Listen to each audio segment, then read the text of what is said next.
Home Studio Start podcast. Okay, you know that feeling. You've made some great stuff for your podcast, maybe your blog, whatever. But then it's like chaos. That frantic scramble for a script you know you started? Or wait, did I schedule that post? It feels like you're always just reacting, putting out fires, right? Now imagine it running like clockwork. Smooth, consistent quality, no last-minute stress. That's the dream. It absolutely is. And look, that smooth running scenario, it's not just a dream. It's achievable. Totally. And that's why we're here on the Home Studio Start podcast. We're all about making home recording easy, just like our founder, Rodrigo Marquez, intended. And today, we're doing a deep dive based on all the great stuff you listeners sent in, articles, notes, the works, all focused on tackling that content chaos. We're going to unpack what many are calling the secret weapon, the content calendar. We want to help you become a real podcasting whiz. Yeah, we'll get into the strategy behind it, the actual tools you can use like your digital command center. We'll talk optimizing your workflow, how collaborating makes things better, and how to keep adjusting so your content stays fresh. Okay, let's unpack this strategy idea first. The sources call it the blueprint or roadmap.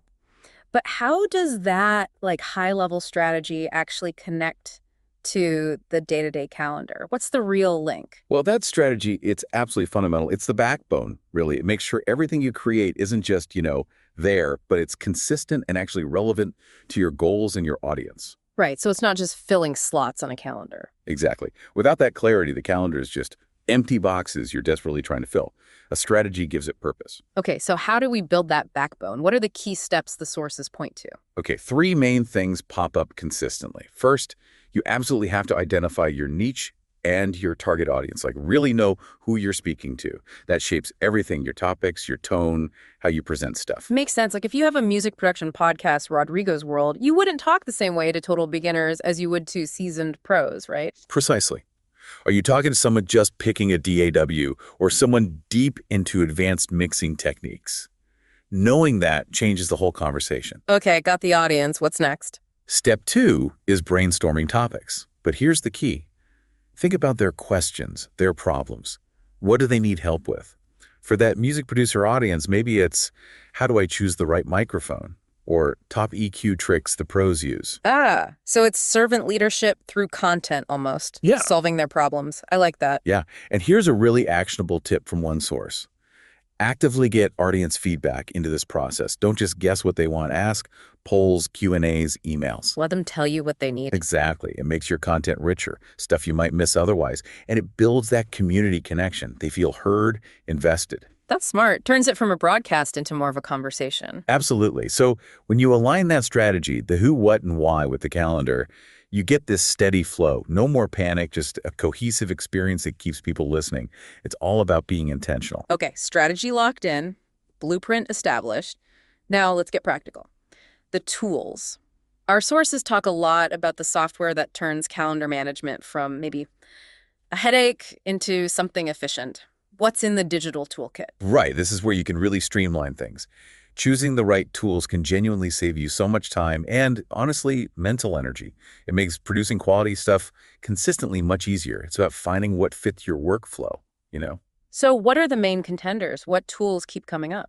Well, for a lot of people, especially if you're starting out or working solo, Google Calendar is a great starting point. It's free. Everyone knows it. Integrates with everything Google. Yeah, super accessible. You can mark deadlines, recording times, release dates, set reminders. It's simple but effective for just keeping track of the timeline. The basics covered. What if you need something a bit more visual, more project-focused? Then Trello often gets mentioned. It's really visual, uses that board and card system. You could have a board for the month, cards for each episode, attach scripts, notes, links right to the card. You can see your whole pipeline at a glance. Like a digital corkboard for your show. I can see how that would work for visual people. Totally. Then, if things get a bit more complex, maybe you have a small team, Asana is a really powerful option. It's very task-oriented. You can break down episode production into tiny steps. Like research guest, write, outline, record, edit. Exactly. And you can assign those tasks, set deadlines. It really boosts accountability and makes it clear who's doing what and when. Okay, that sounds serious. Good for keeping bigger projects on track. Yeah. And then there's Notion. People love Notion because it's so customizable. It can be your calendar, your task list, your research database, your script archive, all in one place. The all-in-one solution. Very flexible. Super flexible. You can basically build your perfect system inside it. Wow, okay, lots of choices. Google Calendar, Trello, Asana, Notion. So, what's the main takeaway for someone listening, trying to pick one? The big tip from the sources is really think about your specific needs first. How complex is your show? Are you solo or team? What's your biggest frustration right now? Then don't be afraid to experiment. Try a couple out. See what clicks. The goal is to find the tool, or maybe even a combination of tools that works best with your strategy and makes your life easier. Right, find your perfect fit. Okay, this next part is where I think it gets really interesting. A content calendar isn't just about plotting dates, is it? It's about optimizing the whole process. Workflow alchemy, turning chaos into smooth production. How do we do that? Yes, this is where you go from just scheduling to actually making the creation part less stressful and more efficient. First step, absolutely crucial. Define your workflow steps clearly. Like map it all out. Exactly. List everything. Research, scripting, recording, editing, maybe show notes, publishing, promotion, all of it. Having that clear roadmap stops things falling through the cracks. And again, tools like Trello or Asana are great for tracking progress through these stages. Makes sense. Make the invisible work visible. Precisely. Next up, and this is a big one, our sources stress for busy creators. Batch similar tasks Ah, batching. I hear about this a lot. because it works. Instead of bouncing between writing, then recording a bit, then editing a snippet, Yeah. dedicate blocks of time. Maybe one day is just for recording multiple episodes, another afternoon is purely for editing. Reduces that mental whiplash of switching gears. Totally. It saves so much mental energy. If you're in the writing zone, just keep writing. Script out 3 episodes, then switch modes later for recording. I can definitely see that. That context switching kills my focus sometimes. It kills everyone's focus. Mhm. Another superpower the sources mention is using templates. Seriously, a game changer. For what kinds of things? Anything repetitive. Episode outlines, checklists, emails you send to guests, even social media posts promoting episodes. Having templates saves tons of time and keeps your branding consistent. Right. No more reinventing the wheel every single time, especially for guest outreach or show notes. Exactly. And the final piece, especially as you grow, is leveraging automation.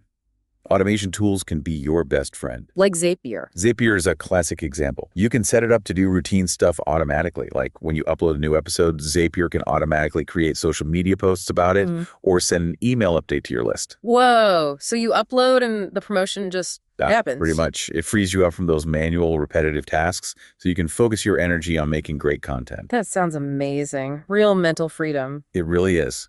By implementing these workflow optimizations, you're not just organizing your schedule, you're freeing up brain space to be more creative and connect better with your audience. That's powerful stuff. Now, speaking of connecting, making a great podcast doesn't always have to be a solo mission, right? Our sources suggest collaboration can really boost quality. How does that fit in? Yeah, that's a great point. Collaborative content management can bring so much to the table. Fresh ideas, different skills. If you involve a team or even just work really effectively with guests, it can definitely elevate the whole show, makes it more dynamic. So how do you manage that collaboration within this calendar system? How do you avoid stepping on toes? Well, technology helps a lot here. Those tools we talked about, Asana, Trello, even shared Google Calendars become collaborative hubs. Everyone can see the schedule, see tasks, add comments.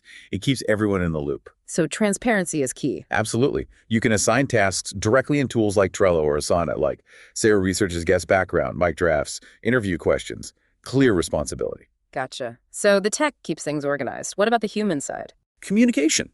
Non-negotiable. The sources stress regular check-ins, maybe a quick weekly meeting, and using platforms like Slack or Teams. That's where you discuss themes, book guests, plan promotions. And brainstorm together. Definitely. Yeah. Those meetings are perfect for bouncing ideas around, getting instant feedback. That's where a lot of this energy happens. Can you give an example? Any shows doing this really well? One often cited is Freakonomics Radio. They have a whole team, obviously, but they apparently use a really robust collaborative calendar to coordinate everything. Scripts, interviews, editing, release. Everyone knows exactly what's happening when. Wow. So that level of coordination leads to that super polished feel they have. Exactly. It ensures everyone's aligned, from researchers to producers to engineers.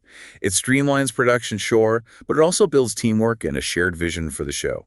That makes it better for everyone, especially the listener. Okay, so we've built the strategy, picked the tools, optimized the workflow, maybe even brought in collaborators. But the calendar isn't set in stone, is it? Sources say it's got to be a living thing. How do we keep it evolving? That's such a critical point.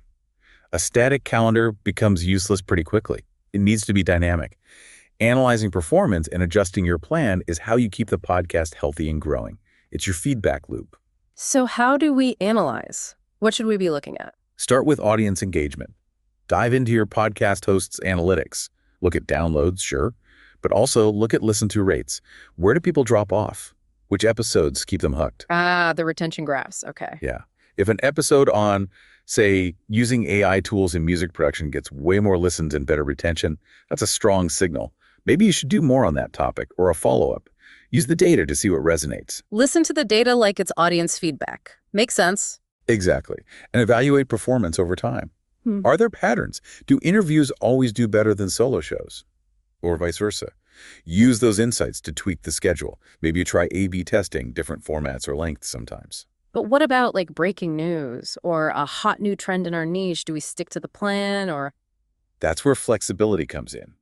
The sources really warn against being too rigid. If something big happens that's relevant to your audience, a new soccer release, a major industry shift, don't be afraid to shuffle things. Jump on it. So the calendar is a guide, not handcuffs. Perfectly put. It guides you, but you can deviate when needed. An impromptu episode on a trending topic shows you're relevant and responsive. Okay, flexibility is key. How do we make sure we actually do this reviewing and adjusting? Schedule it. Set aside time regularly, maybe monthly, maybe quarterly, specifically to review your calendar and your analytics. If you have a team, do it together. Get different perspectives on what's working and what's not. Keep it a living document. So, pulling this all together, what does this constant analysis and adjustment really mean for the listener creating their podcast? It means your podcast doesn't just stay afloat. It actively grows and thrives. It stays relevant, engaging, and impactful because you're constantly learning and adapting to what your audience wants and what's happening in your field. It turns your show into something dynamic. Okay, wrapping up this deep dive on mastering your podcast content calendar. Wow, it's so clear from everything we've looked at.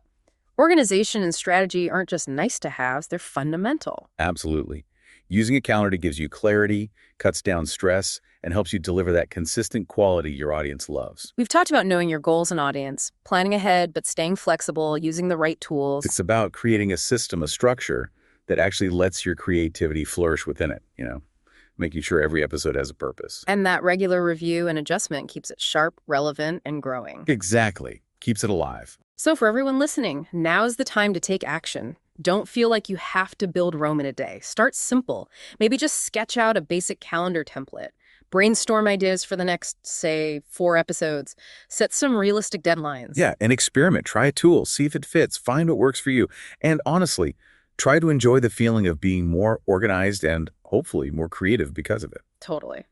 So here's a final thought to chew on.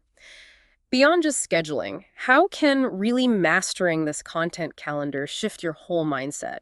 How can it move you from that frantic reactive mode to being a proactive, intentional creator, making your podcast a real powerhouse focused on your audience? That's the real transformation, isn't it? Taking control.